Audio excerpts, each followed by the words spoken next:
Hi everyone! It's me again, Noy. And for today's video, susubukan nga natin tong shirataki rice. Medyo duda nga ako sa instruction. Kasi sabi, mag-a-add ka lang daw ng hot water.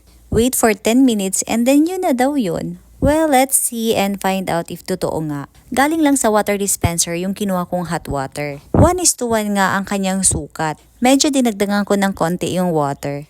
Hinalo ko kasi hindi ko nga ma-imagine paano ito maluluto. Wala ito sa instruction pero para sure na maluto, tinakpan ko ito. At para mapatunayan kung totoo, nag-timer nga ako ng 10 minutes. So habang naghihintay nga tayo ng 10 minutes, maraming katanungan sa isip ko kung ano ang shirataki rice. Well, 1 minute lang tong video kaya hindi ko kayang i-explain dito lahat. Kaya i-google nyo na lang kung ano to, saan to galing, paano to ginawa, at kung ano-ano ang mga benefits nito. So ganun kabilis ang 10 minutes. Ayan, check na natin. Duda nga ako if maluluto talaga ito or hindi. Kaya hinawak-hawakan ko pa kasi parang may tubig pa siya. Pero nung hinalo ko, hindi. Dry